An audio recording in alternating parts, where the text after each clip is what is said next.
Okay, everyone, we are back again.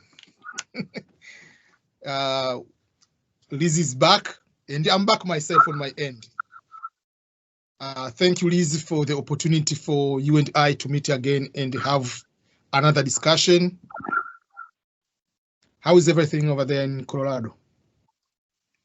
I'm doing great, and thank you so much for hosting me again. I'm so grateful. Thank you for your support, and thank you everyone who came to my channel, visited my channel, left a comment, subscribed, watched some of my content. I appreciate you all.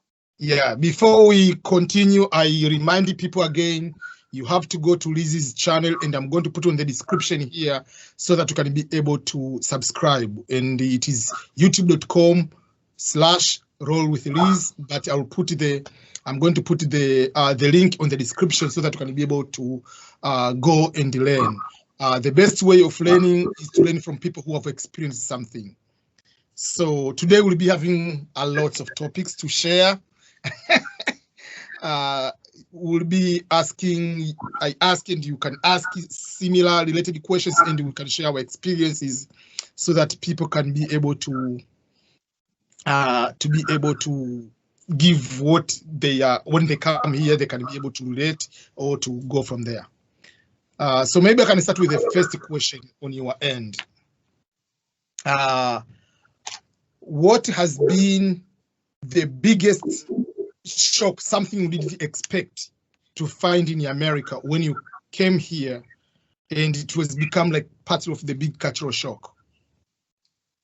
I'll say there's so much, but like I said, always we just bring you bits and bits of everything.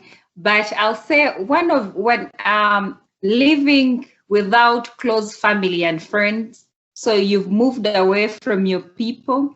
Firstly, I will introduce myself. So hello guys, so I'm from Uganda, and now originally born and raised in Uganda, but now I live in America. So I think it's general, once you move away from your motherland, from where you have your friends from school, from your family, you become a little bit lonely, not in a way that you're so lonely, but you don't have the physical contact with your friends, with your family that you have grown up with. So it is something that you have to learn to be so independent and not get so lonely and depressed. So what I do, I'm always on social media. That is the reason I started my YouTube channel. I am all over the place, and that keeps me in touch with my family back home. So not being able to have that family support from home and, miss your friends. I think that was the first one which I experienced in the first month. And like I said, I managed it by keeping in touch with them through social media. So if you have moved away and you're living in a diaspora, it doesn't matter if you're living in the US or you're living in, as long as you're far from your family, from your motherland, from your country where you're born and raised, just always try to keep in touch. Use these social media platforms. Don't keep it to yourself, because it's hard, it's difficult to adjust. So that's what I do. Yes, for me it was a little bit different because when I came, there was no much of the social media. I mean, Facebook was starting, and at the time of Facebook, you were not able to make a call. So if you have to make a call to your family, you have to buy minutes for international call. That's how we started. And very few people have Skype. Yeah, so it was different. But the biggest shock for me was to find the reality of poverty also in America, that there are poor white people, poor Americans in general. Because yes, we have seen in the movie, but that is a movie. How can you trust the movie? We know it's Hollywood. We have seen, I had roommates, friends who were exchange students. They say, oh, we have poverty in America. I said, no, you're just saying that so that you cannot come to your country. But the moment you walk, because I was, for 1 week, I was in San Francisco at Stanford University before I went to the university I was teaching in West Virginia. So first of all, homelessness in California is high, very, very high. Then I went to West Virginia, is the poorest, among the poorest states, very, very poor. So you find American asking, begging you for cents, just like 2 quarters, 50 cents. And if you give that person, you say, thank you, sir. I mean, it was surprising, but sometimes I felt good that, okay, all people are equal. And I was just, I had it, sometimes you give $1 there. So thank you, sir. Thank you. So, but that was a very big challenge. How comes you're in America and you are poor? That for me was a big shock. And you know for sure you can get a job for minimum wage, like $10, $12. Why this person cannot go into work? So it was a very big challenge. But down the road, I understand, like, not everybody doesn't want to work. There are some people, they go with so many things, why they can be homeless, why they cannot be able to work, or other factors. There are so many factors. But overall, poverty is poverty. Sometimes it's mental, and it's not just the matter of because we're in America, we have everything will be that way. And because we're in Africa, you have to be poor. No, there are very rich people in Africa. It's the matter on how you are good. So for me, it took a little bit longer to understand and capture and grab that concept of poverty and comparing Africa and here. That was a big one for me.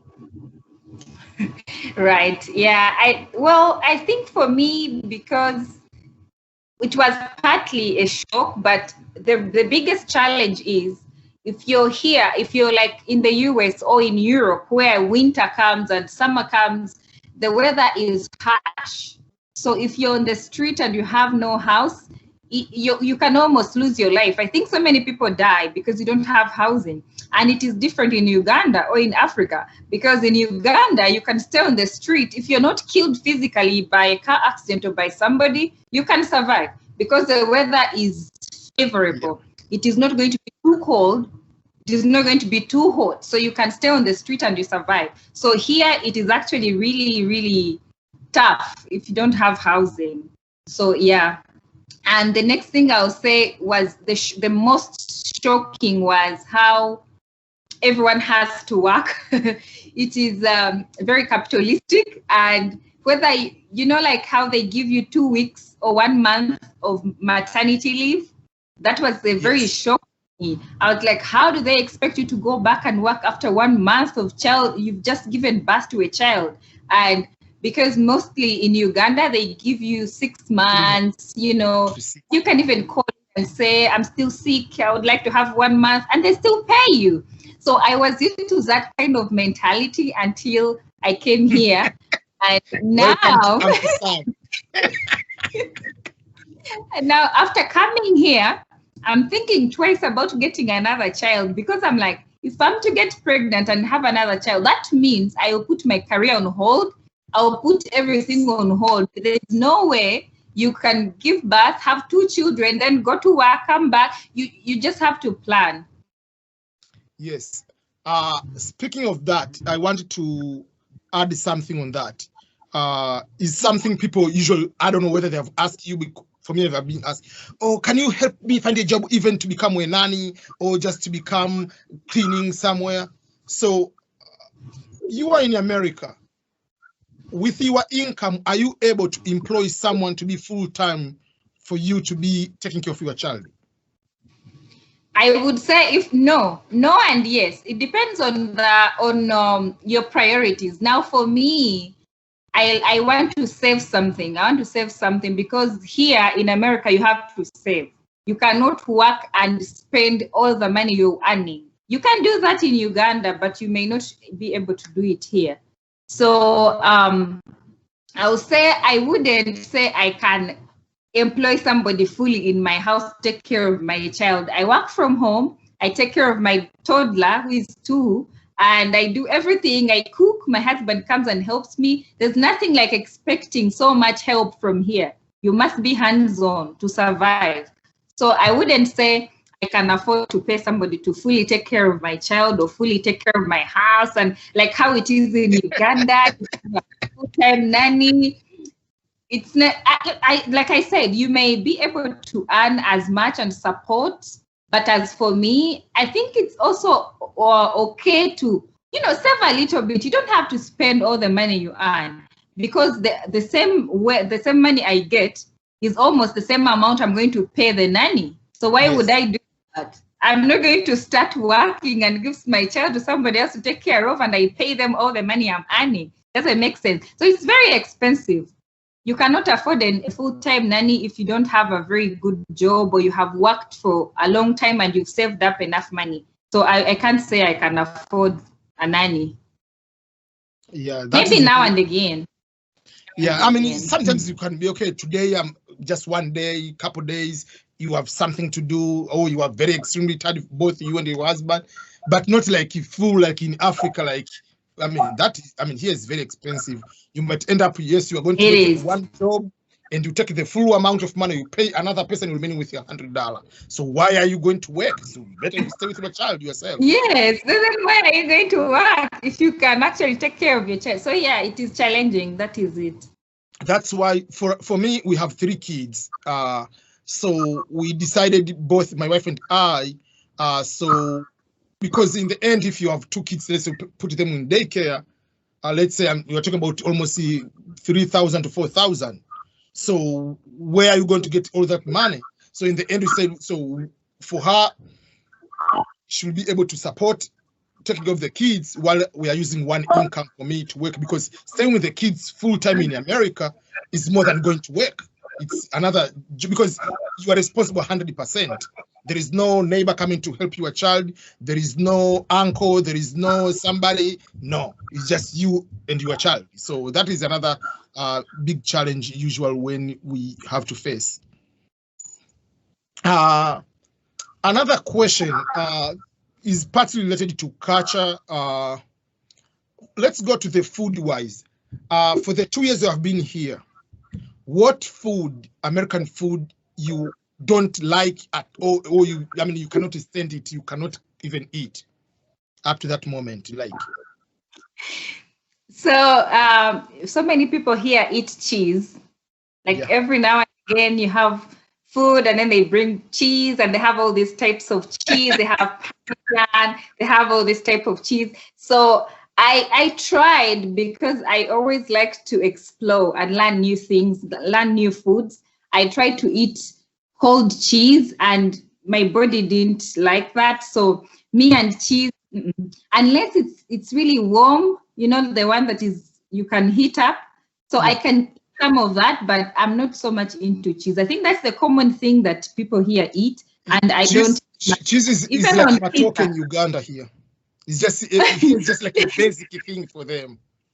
Yes, and even on pizza, when we order pizza, I tell my husband, oh, if I'm calling, I'm the one ordering for the pizza, I tell them to do less cheese, because that's too much cheese. And I read and I'm reading and I'm like, it's not even healthy. So I'm glad I don't like it. Yeah. For me, there are still so many food I don't eat. Pizza I don't eat. Cheese is only one type of cheese, which is yellow American cheese. And the funny part is, so any other type of cheese I don't eat. So one day, for instance, my wife, so there is a big bowl of cheese. So she left it on the table. She went to sleep, so I had to help to put in the fridge and everything. So I said, let me taste. It tastes so bad, so I had to throw away. So in the morning, what is my cheese? I said, oh, it tastes so bad, so I put it in the trash. I said, no, that is the taste of cheese. I said, no. So for me, I assume cheese must taste like yellow American cheese, and it must be on cheeseburger. Not any other thing. And I remember one day I was flying, so I was in Amsterdam. I was in Amsterdam, so I asked the burgers. So obviously, for me, cheese must be yellow American cheese. So I asked, is this American cheese you put there? And the person said, yes, it's cheese from America. No, I mean, American cheese is a type. So yes, it's a cheese from America. So for them, like in Netherlands, any cheese from America is American cheese. But here, American cheese is just one type of cheese.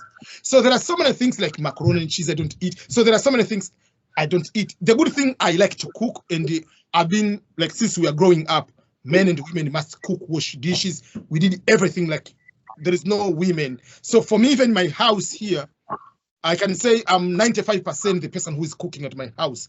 And to reach the point, I don't trust people to cook my food.